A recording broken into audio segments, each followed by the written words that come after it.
So if you're going to ask about who was one of the most genocidal leaders in history, you'd say Hitler, right? Pol Pot. Did any of you guess King Leopold II of Belgium? Maybe. Maybe not.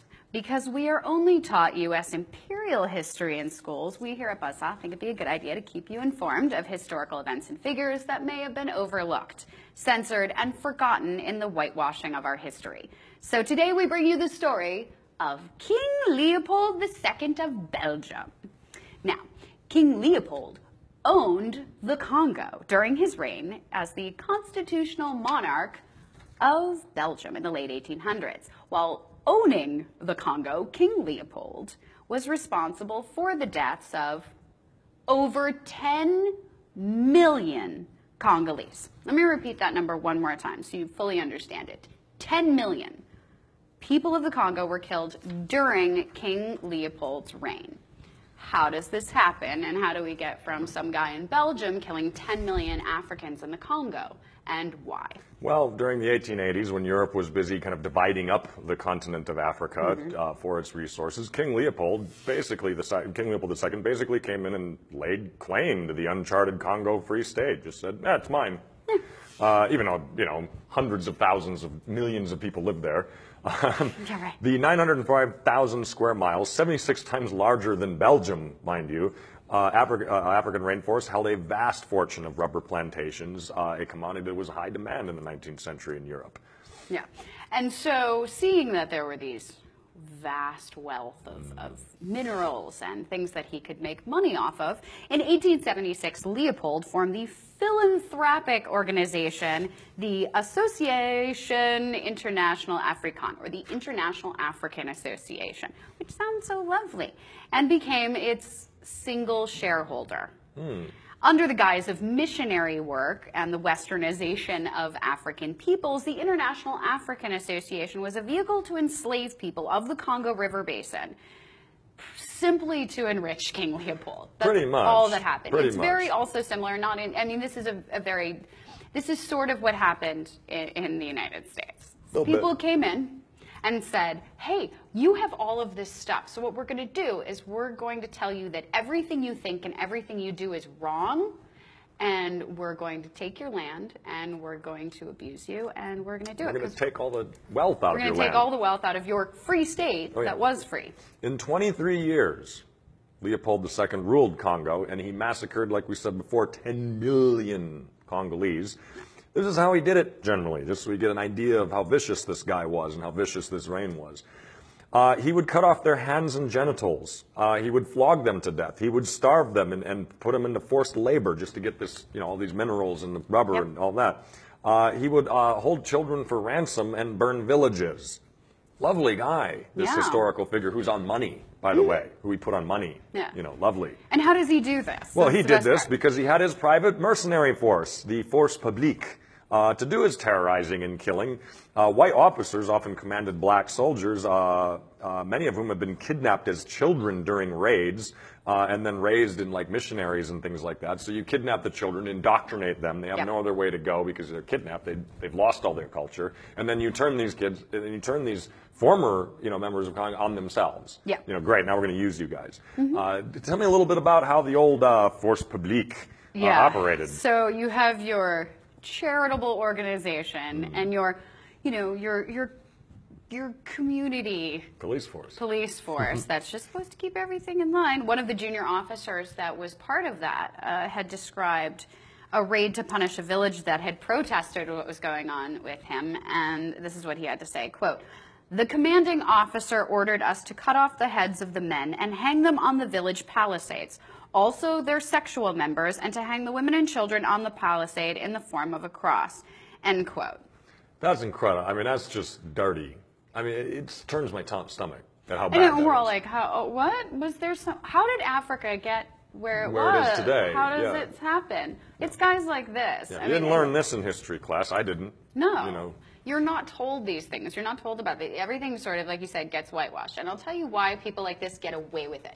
Why he isn't Hitler. Why he isn't Pol Pot. Why people don't say Leopold. What a horrible human being. That's why it's not a common thing with us. And this is how you get away with it.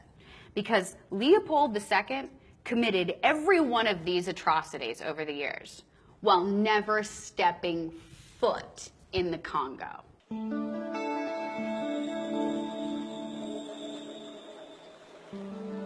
The humiliation and violence inflicted on black Americans was mirrored in Africa. At the end of the 19th century, as Europe's powers scrambled for control of the continent's riches, the rights of the indigenous peoples were no impediment to their plans for conquest. The attitude of white people in all Europe was tabula rasa, terra incognita. Here is a place which is a sort of no man's land. And in other words, we can create our own states there, and we're going to bring order and civilize them. Always the word civilize was used. Whatever you were actually doing, whether you were shooting them, you were civilizing them. The vast majority of people thought they would need, at best, a paternalistic treatment, that they would need looking after, like children.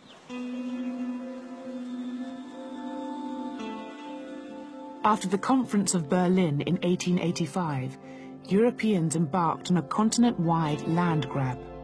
In less than 20 years, 90% of African territory would be placed under European colonial rule. One of the main beneficiaries was King Leopold II of Belgium.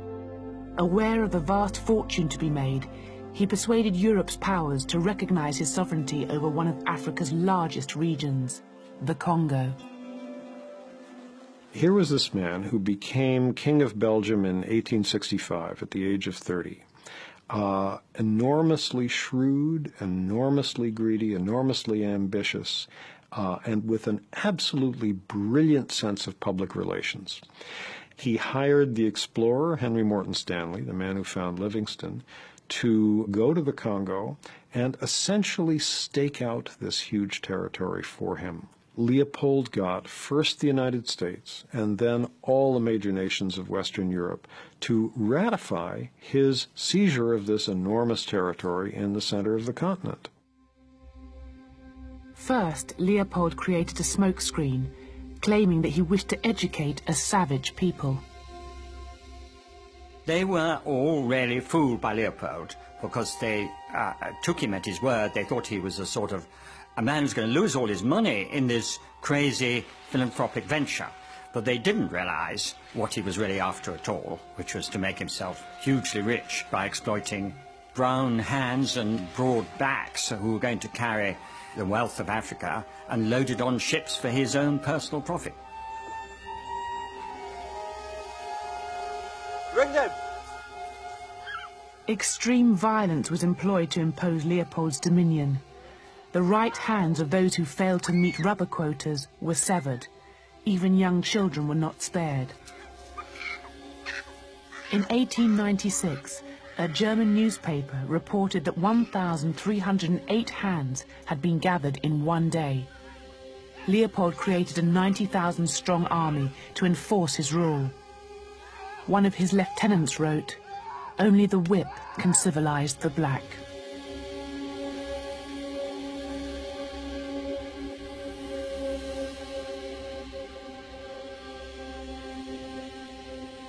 They would go into village after village. The army would seize the women of the village and hold them hostage in order to force the men of each village to go into the forest and gather a monthly quota of wild rubber. And they did this for about 20 years. And you can just very easily imagine if you have a village where the women are all being held hostage, the men are all in the forest as forced laborers for several weeks out of each month. There's nobody to plant and harvest food, to go hunting, to go fishing, to do all the normal things through which a community feeds itself. So from all of these causes, starvation, being worked to death, and most of all from the disease that hit this famine-ridden population, the best estimates are that between 1880, when King Leopold first got his hands on the Congo, and 1920, that in that 40-year period, the population was slashed from about 20 million at the beginning of that period to around 10 million at the end. So an enormous loss of human life.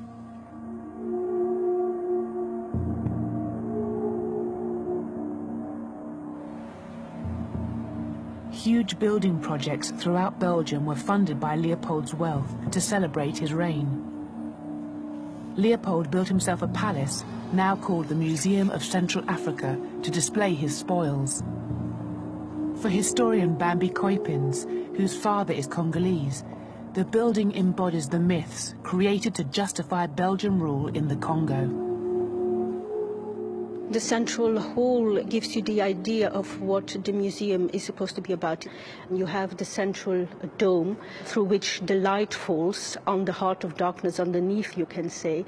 Simultaneously, the dome also presents the sky, God, and then in the central hall, underneath that representation of Leopold II, are statues of Congolese. So what you really see were the hierarchical relationships that structured the relations between the colonized and the colonizers.